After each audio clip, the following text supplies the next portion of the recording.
لبيك اللهم لبيك لبيك لا شريك لك لبيك إن الحمد والنعمة لك والملك لا شريك لك. السلام علیکم ورحمۃ اللہ وبرکاتہ.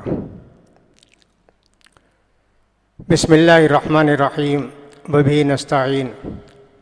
سبحانک لا علم لنا الا ما علمتنا وانک انت العلیم الحکیم. رب اشرح لی صدری ویسر لی امری واحلل عقدۃ من لسانی یفقہوا قولی. رب اغفر وارحم وانت خیر الراحمین. ربی زدنی علما.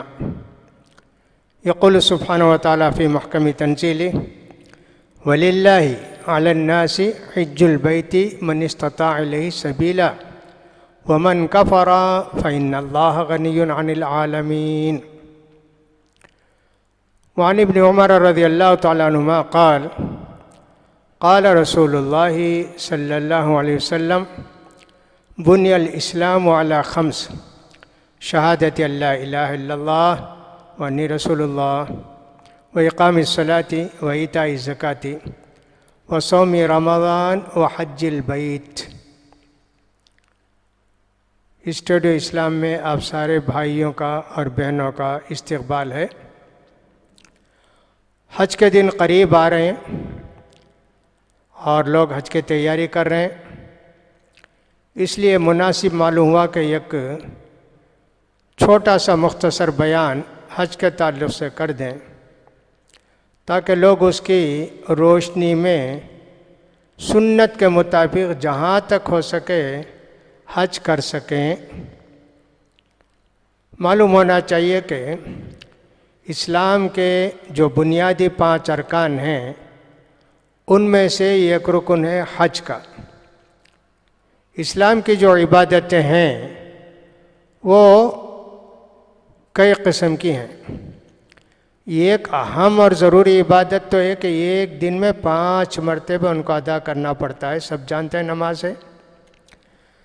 دوسری عبادت یہ ہے کہ پورا 1 مہینہ سال میں اس عبادت میں مشغول رہنا پڑتا ہے جس کو صوم اور روزہ کہتے ہیں.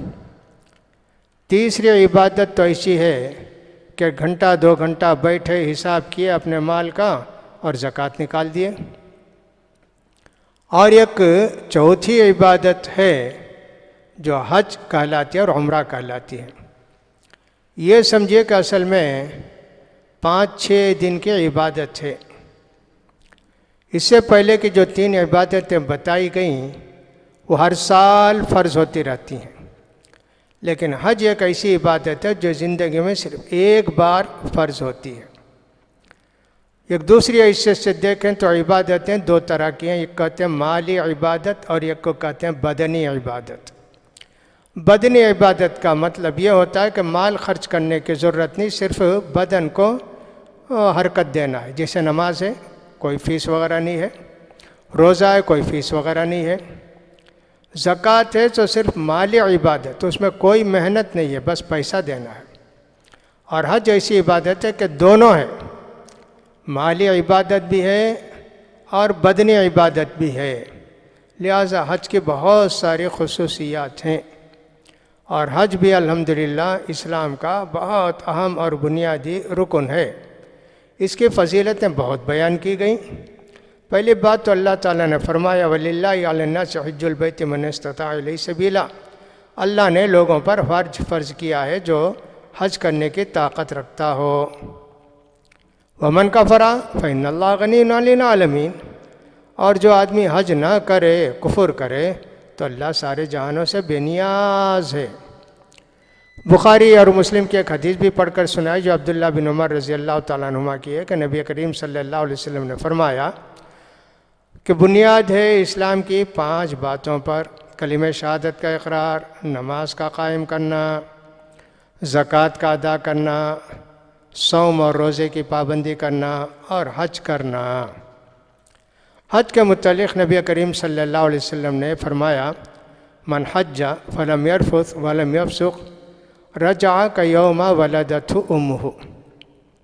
حج کی فضیلت ایسی ہے کہ جو آدمی حج کو گیا اور بغیر کسی گناہ کے اور بغیر کسی بگاڑ کے فساد کے حج کر کے واپس آیا تو گناہوں سے ایسے پاک ہو جاتا ہے جیسے ابھی ابھی ماں کے پیٹ سے بچہ پیدا ہوا. اتنی بڑی فضیلت ہے حج کی. لہٰذا اس کے علاوہ بھی حج کی بہت ساری فضیلتیں ہیں. ایک حدیث میں تو نبی کریم صلی اللہ علیہ وسلم فرماتے ہیں تابعوا بین الحج والعمرۃ فإنہما تنفیان او ینفیان الفقر. بار بار عمرہ کرو، بار بار حج کرو، اس عبادت سے تمہاری محتاجی اور فقر و فاقہ دور ہو جائے گا. ایک مرتبہ تو فرض ہے حج ہو یا عمرہ ہو، بار بار نفل ہے. بار بار کوئی حج کو جاتا آتا رہتا ہے تو اللہ تعالیٰ اس کی روزی میں برکت دیتے ہیں، کمائی میں برکت دیتے ہیں، اس کی محتاجی دور ہوتی ہے. ایسی بھی ایک حدیث ہے. تو لہٰذا فضیلتیں تو حج کی بہت ہیں. لوگ ماشاءاللہ حج کو جاتے ہیں. جب سے ابراہیم علیہ السلام نے کعبے کی بنیادوں کو اٹھایا اور کعبہ بنایا اپنے بیٹے اسماعیل علیہ السلام کے ساتھ مل کر، اور اعلان کیا اے لوگو اللہ نے تم پر حج فرض کیا ہے لہٰذا تم حج کرو. یا ایھا الناس قد کتب اللہ علیکم الحج فحجوا. لوگو اللہ نے تم پر حج فرض کیا ہے. ابراہیم علیہ السلام کسی جگہ کھڑے ہو کے اونچی جگہ مکے میں یہ آواز دیے تو دنیا کا ہر آدمی گویا سنا، اور جو قیامت تک آنے والے ہیں گویا ان کے کان میں یہ آواز پڑی.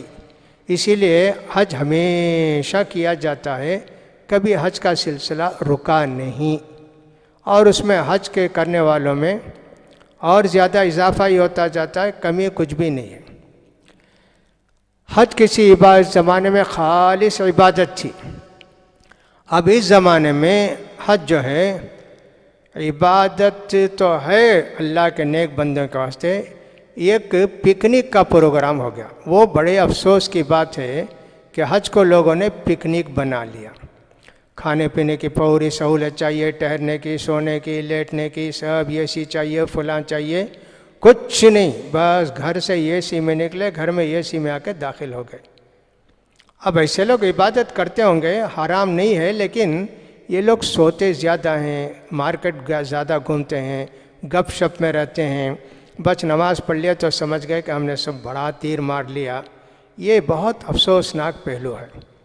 آج سے 8-10 سال پہلے بھی حج میں کچھ نہ کچھ بہرحال برکتیں تھیں، اللہ کی رحمتیں تھیں، لوگوں کے دن کے اندر تھا جذبہ کچھ. لیکن اب ہم دیکھتے ہیں کہ حج بھی اور بہت زیادہ لوگوں نے اس کو بگاڑ دیا. تصویر بہت لیتے ہیں، کیمرے جب سے آ گئے سیل کے اندر، جہاں چاہے کھڑے ہو کر، بیٹھ کر، دعا کرتے ہوئے، طواف کرتے ہوئے، نماز پڑھتے ہوئے، یعنی جھوٹی نماز، جھوٹی دعا. کہیں بھی جا کے کھڑے ہو جاتا ہے اور ہاتھ اٹھاتا ہے، کہتا فوٹو لے لو، جیسے دعا کرتا ہے. کہیں بھی جا کے کھڑے ہو جاتے ہیں، جیسے سجدے میں ہے، نماز میں ہے، کہتا فوٹو لے لو، فوٹو لے لیتے ہیں. میاں کی بیوی، بیوی کی میاں، ایسی یہ بھی ایک مصیبت ہے. عاشق معشوق کون ہے اللہ کو معلوم. یعنی وہاں آ کے مکے میں بھی اس کو جو اللہ کا ڈر ان کے دلوں میں نہیں آتا ہے. اللہ نے تو فرمایا وَمَن يُرِدْ فِيهِ بِإِلْحَادٍ بِظُلْمٍ نُذِقْهُ مِنْ عَذَابِ السَّعِيرِ. مکے کی سرزمین میں برائی کا ارادہ بھی کرے، ظلم کا ارادہ بھی کرے تو اللہ تعالیٰ اس کو سخت عذاب دے گا. یہ سب ہوتے ہوئے بھی لوگ حج کو آتے ہیں. بہت بھیڑ رہتی ہے. کس کا حج قبول ہوتا ہے اللہ کو معلوم. لہٰذا مناسب یہ معلوم ہوا کہ صاحب حاجیوں کا وقت بھی بچے، پیسہ بھی بچے، ثواب بھی پورا ملے. ان ساری باتوں کا خیال کر کے ہم نے حج کا طریقہ بیان کرنے کو مناسب سمجھا.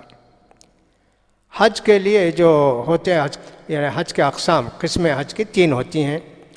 ایک کو کہتے ہیں حج تمتع، ایک کو کہتے ہیں حج قران، اور ایک کو کہتے ہیں حج افراد. حج افراد اور حج قران انڈیا، پاکستان، بنگلہ دیش، سیلون، یہ سنگاپور، ملیشیا، یہ لوگ نہیں کرتے.